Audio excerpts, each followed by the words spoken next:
최근에 의자에 앉아있는 습관이 늘어나고 있고 또 서 있는 직업이 늘어나고 있습니다. 이에 따라서 하지정맥류란 병이 그 환자가 늘어나고 있습니다.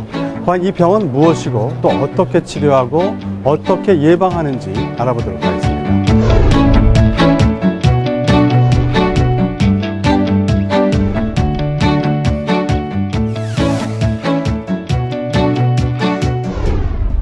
네, 최근에 늘어나고 있는 하지정맥류는 어떤 병인지 한번 설명해 주시겠습니까?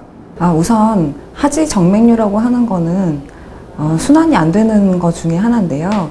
동맥이라고 하는 건 심장에서 피가 나가는 혈관을 말하는 거고요. 정맥은 다리에서 피가 심장으로 올라가는 혈관인데 피가 다리에서 심장으로 잘 올라가지 못해서 밖에 있는 혈관이 구불구불하게 튀어나온 상태를 하지정맥류라고 얘기를 합니다. 그럼 이 최근에 늘어나고 있는 이 질병, 하지정맥류의 원인에 대해서 한번 살펴봤으면 좋겠습니다. 선생님 같은 오래 서 있는 직업의 사람들에게 많이 생기고요. 그렇지 않으면 병원에 오시는 분들께 여쭤보면 거의 대부분 어머니나 가족들 중에 질환이 같이 있으신 분들이 많아서요. 유전적인 측면도 굉장히 많이 작용을 한다고 생각이 되고요.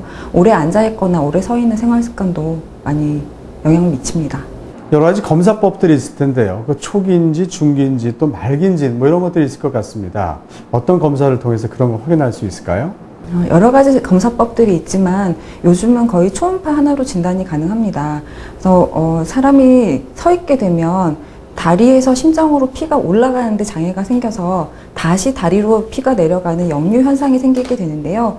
초음파 검사를 하게 되면 정맥이 얼마만큼 확장이 되어 있느냐도 검사를 할 수가 있고, 그리고 혈액의 방향을 측정을 할 수 있기 때문에 그 사람이 서 있거나 힘을 줬을 때 피가 다시 다리로 떨어지는 역류 현상을 검사할 수 있어서 요즘에는 초음파로 거의 진단을 하고 있습니다. 최근에 치료가 다양한 것 같습니다. 비수술적인 부분, 또 주사요법, 또 수술요법들이 있을 텐데요. 그걸 좀 설명해 주실까요? 치료하는 방법에 대해서 주변에서 주사 치료, 레이저 치료 이런 것들 많이 들어보셨을 것 같은데요. 주사 치료는 역류 현상이 큰 혈관에 있을 때는 너무 약도 많이 들어가야 되고 여러 번 반복해야 되기 때문에 적절한 방법은 아니고요.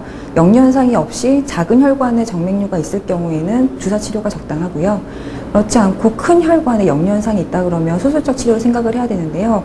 수술적 치료는 혈관 자체를 뽑아서 없애버리는 방법이고, 레이저나 고주파 방법은 혈관 안쪽에 막을 태워서 결국 혈관이 막히게끔 해서 역류 현상을 없애주는 방법입니다. 그래서 초음파 검사상에서 역류가 있는지 없는지 검사를 하고 원인이 무엇인가에 따라서 치료 방법을 결정을 하게 됩니다. 자, 최후에는 수술을 해야 되는데, 자, 수술이 굉장히 무섭다는 생각을 많이 하십니다. 어떻게 하는지요? 초음파 검사상 역류 현상이 있고 환자분께서 다리가 무겁다든지 부종이 있다든지 증상이 있는 경우에는 수술적 치료로 고려를 하는 것이 좋습니다.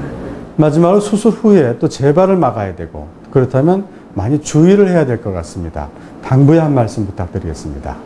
여러 가지 혈관에 같이 문제가 있는 경우에 수술을 했다고 할지라도 다시 혈관들이 자라서 올라올 수 있고 증상도 재발할 수가 있고 정맥류 자체도 재발할 수가 있기 때문에 수술한 다음에도 압박 스타킹과 같은 압박 치료를 계속 해주시는 게 좋고, 오래 서 있거나 오래 앉아 계시는 분 같은 경우에는 다리를 자주 움직여주던지 자주 걷던지 해서 자세를 자주 바꿔주는 것이 재발에 좀 줄이는 데 도움이 되겠습니다.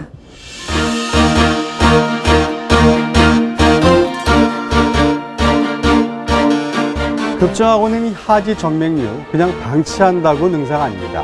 여러 가지 치료법이 많이 나와 있습니다. 이런 법 중에 본인에 맞는 치료를 선택해서 치료하신다면 건강한 여름을 나실 수 있을 것입니다.